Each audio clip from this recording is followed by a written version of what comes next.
48 laws of power by Robert green.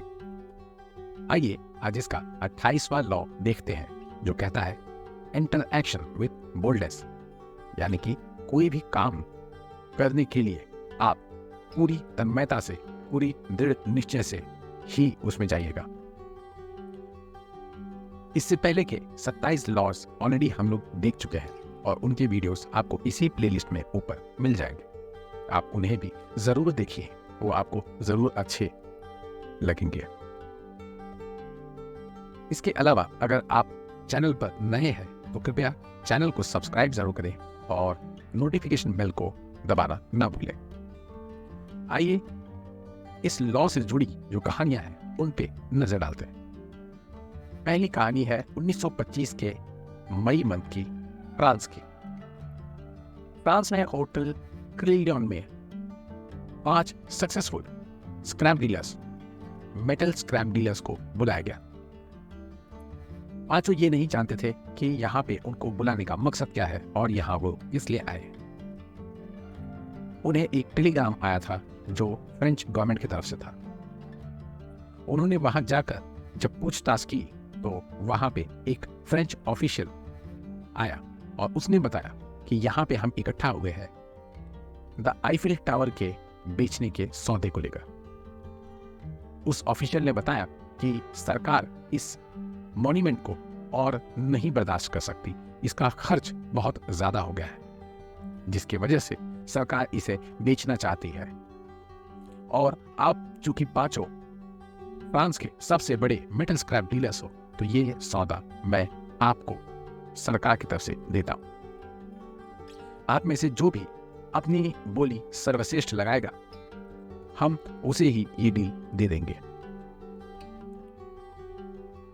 पांचों को उसके बाद अपने अपने घर जाने का आदेश दे दिया गया। उन्हें 2 दिनों के अंदर अपने बोलियों को सबमिट करना था। अंततः मिस्टर टी, यहां हम उनका नाम इसलिए नहीं ले रहे हैं क्योंकि ये खुद भी अपना नाम नहीं बताना चाहते थे। मिस्टर पी के हिस्से में ये पूरी की पूरी डील आई। वापस से उसी ऑफिशियल ने उन्हें एक और होटल में बुलाया और वहां पे उनसे डीलिंग हुई। डीलिंग के दौरान जब फ्रेंच ऑफिशियल बहुत ज्यादा कैजुअल हो रहा था तो मिस्टर पी को थोड़ा सा शंका हुआ। उन्होंने सोचा कि कहीं कोई मुझे बेवकूफ तो नहीं बना रहा, क्या ये सच में गवर्नमेंट ऑफिशियल है। उसकी इस हरकत को वो गवर्नमेंट ऑफिशियल भाग गया और उन्होंने उनसे इशारों इशारों में ब्राइब की, यानी कि घूस की, रिश्वत की मांग की। वो गवर्नमेंट ऑफिशियल कोई और नहीं, महान धूर्तबाज कॉनमैन उस समय का विक्टर लस्टिक था, जिसके बारे में हम पहले भी कहानियां देख चुके हैं। उसकी इस हरकत से, इस रिश्वत मांगने की हरकत से मिस्टर पी को यकीन हो गया ये जरूर ही कोई गवर्नमेंट ऑफिशियल है, क्योंकि गवर्नमेंट ऑफिशियल कोई भी काम बिना रिश्वत के नहीं करते।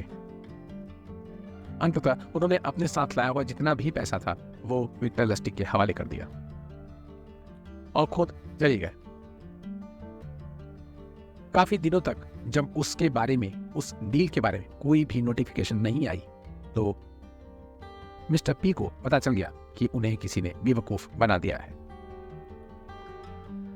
विक्टर लस्टिक अपने इस किरदार में इतना दक्ष था, इतना मजबूत था कि उसने आईफिल टावर को उसके बाद भी 2 बार और सेल किया।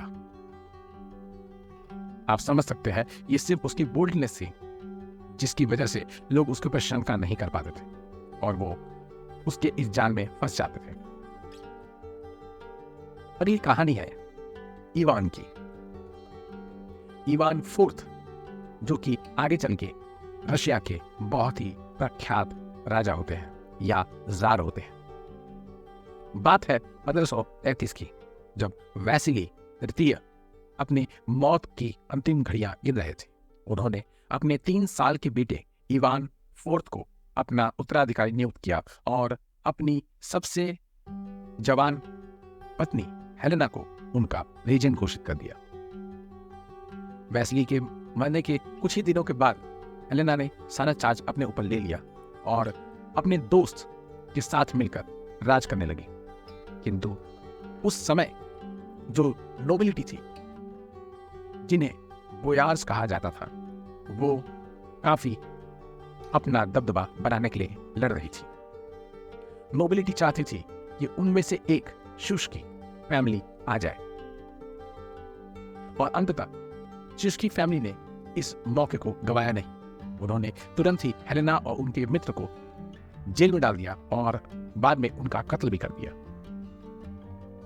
इवान, जो अभी 3-4 साल का ही था, बहुत ही दुखी हुआ, किंतु वो बहुत छोटा था जिसको कुछ समझ में नहीं आ रहा था। इवान को एकाएक हटाना भी शुष्की फैमिली के लिए बिल्कुल भी नामुमकिन था, इसलिए वो उसे घर में तो रहने देते, लेकिन शाल का सारा काम वो खुद करते थे। धीरे धीरे शुष्की फैमिली ने अपना दबदबा पूरे के पूरे साम्राज्य पे कायम करके रखा था। इवान, जो अब थोड़ा सा बड़ा हो चुका था, वो बस शुष्की फैमिली के मेंबरों से डर कर कभी पैलेस के एक कोने में, कभी पैलेस के दूसरे कोने में भागता फिरता। कभी कभार शुष्की फैमिली के प्रिंस, जिनका नाम एंड्रे था, वो मजाक मजाक में ही इवान को जार की सीट पर बिठाते, उल्टा सीधा कपड़ा पहनाते और उनका पूरे दरबार में मजाक उड़ाते। इवान, जो अभी बहुत छोटा था, उसके ये सब बर्दाश्त करने के सिवा और कोई चारा नहीं था। उसे कभी इस कमरे में, कभी उस कमरे में हंट डाउन किया जाता था और उसे बहुत डराया जाता था। यहां तक कि अगर शुष्की परिवार से कोई भी उससे जरा भी सहानुभूति रखता तो वो भी दुख, दर्द, पीड़ा का पात्र हो जाता। इवान धीरे धीरे 13 साल का हो चुका था और एक दिन उसने प्रिंस एंड्री को अपने पक्ष में बुलाया। प्रिंस एंड्री, जो काफी समय से इवान का मजाक उड़ाते आ रहे थे, उन्होंने वहां जाना बिल्कुल भी खतरे से खाली नहीं समझा और वो उनके पास चले गए। वहां जाकर उन्होंने देखा कि इवान अपने साथ पूरी सेना लेकर खड़ा है। जितने भी रॉयल गार्ड्स थे वो अब इवान के पक्ष में खड़े थे और वो एंड्री के खिलाफ बगावत के लिए तैयार थे। इवान के एक बार बस कहने की देरी थी कि इवान के कहने पर एंड्री के टुकड़े टुकड़े कर उन गार्डों ने फेंक दिया। इसी प्रकार उन्होंने इवान के कहने पर अन्य सभी शुष्की परिवार के मेंबरों को मार डाला।